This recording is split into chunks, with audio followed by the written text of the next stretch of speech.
So which game is better, the first Descendant, a new game from a Korean developer Nexon, or Stellar Blade, another game from a new Korean developer Shift Up? And these games have the unlucky timing of coming out at the same time, servicing the same fan base. And I think this is where the comparisons are being made nowadays, where people are looking at Stellar Blade and looking at First Descendant and seeing some qualities in the First Descendant where they're saying there's less censorship, they actually give the fans what they want when it comes to character design overall, and of course it's more fast paced in such a way where people that do like looter shooters, they enjoy the First Descendant. And I think more people on my side would say Stellar Blade is way better because you can get all these outfits, all these customizations and designs for absolutely free, or at least for a standard price of $70. And I think that is the thing for me in particular where I say Stellar Blade has to be the better game. But there's a case for the First Descendant where you can say the First Descendant at least is not censoring its outfits, where that's another thing that you're getting with Stellar Blade. It's under the restriction of Sony and its PS5 console, where it has these overall moral restrictions that they put on the game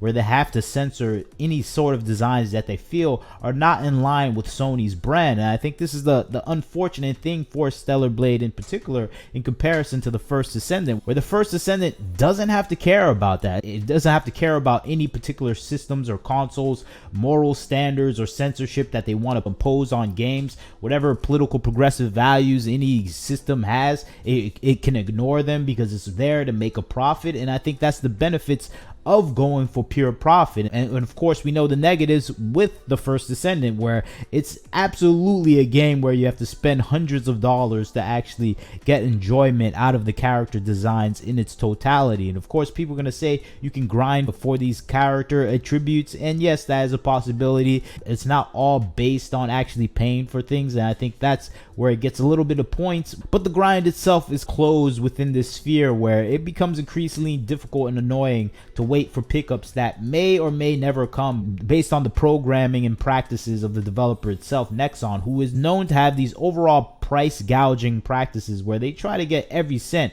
out of the customer. And I think with the First Descendant, it is getting every cent out of those customers because it's doing something that a lot of video gaming studios refuse to do: make attractive characters that many game players actually want to play as. And I think that is the result that we're getting with all these character designs that we see for free on Stellar Blade, or at least for a standard price of $70. We get a whole assortment of outfits that are in line with what we want to see in the game. And I think that's the plus for Stellar Blade. We get so much character design, so much models, so much different things, views and perspectives of the character Eve, where it's fun and exciting to play through Stellar Blade multiple times, knowing you have a complete package of a game there to explore. And I think this is the biggest advantage for Stellar Blade, where you have this one price, you get everything is discoverable and achievable inside the game. And I think that is the biggest plus for me where it comes to Stellar Blade, where we're getting a game that is complete, a game that is focused on just pleasing the player base, and it's functional already. And I think the First Descendant had a few days of shakiness where it wasn't functional, had to close down the servers, but it's an online game, so you can give some leeway and a pass for that game. But I think Stellar Blade for me is obviously the better game, but I can understand the comparisons and the people saying they prefer the First Descendant because it just might go down to what style of game you like. Maybe you're not in line with a Souls-like game, you just want a looter shooter type of game. You usually play Overwatch and Fortnite and Apex Legends, so for the First Descendant is going to be your type of game. You're used to battle passes and all paying absurd amounts of money for some items in the game, and that is just a simple fact of the matter, that this is up to taste and preferences. For me, Stellar Blade is obviously the better game because, for one, we have that quick purchase price where we get everything we want within one purchase, and we get continuous updates including new material, new outfits. I don't have to buy an outfit for $5 to $10. Some people might be even spending $50 to $100. I don't have to pay for paint customizations for that character. I don't have to pay for upgrades to weapons and everything else. It is just an expensive experience to play the First Descendant. I think that's the thing that the first Descendant is failing at right now for the gamers, where we have to spend an absurd amount of money just to get some character designs that we actually like to use within the game. And I think that is the biggest problem with the first Descendant. I think that's why you may see a powerful drop off with this game as it gets more expensive for some game players. But of course, I think this is no matter what, a good thing for Korea to have a game that will be making a lot of money. And it comes down to what I say is the business model for the first Descendant, where it's actually taking advantage of the market where there's a lack of beautiful character designs actually for the game player to choose from, and they're taking advantage of that by making these characters beautiful and engaging and interactive, and even more so than any design that is coming out from the Western video gaming market right now. And I think that is their big advantage right there, where they don't have to appease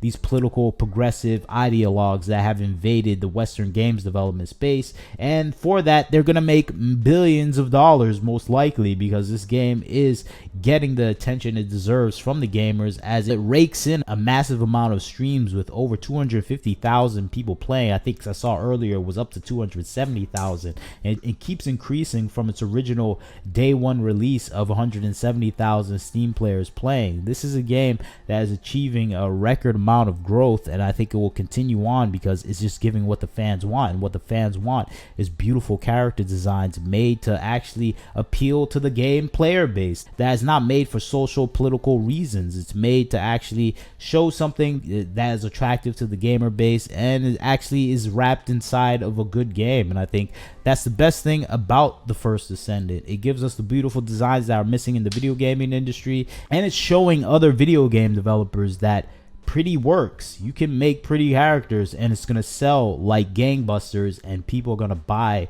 whatever you have related to those pretty characters. And I think that's something we need to see in the video gaming industry exemplified, where these studios understand they don't have to listen to the political progressive activists, they don't have to listen to the gaming journalists, because the gaming journalists hate this game and they don't matter. The mixed reviews don't matter for the game because people want to play these characters, and it just shows that you don't have to listen to gaming journalists, you don't have to listen to consultancy firms. You can just make a game attractive to the game players and you will succeed. And I think more so than that, Stellar Blade shows you can make a good game with pretty characters, and it's not going to matter if video game journalists and consultancy firms hate you for that fact. You can get away with these beautiful character designs, and it's going to help sell your game, with Stellar Blade being one of the biggest games of the year after its release. I think that's the main thing a lot of people are enjoying about this game, is that it is doing things that we have seen before but not have seen in a long time. Like, I'm talking about 10-15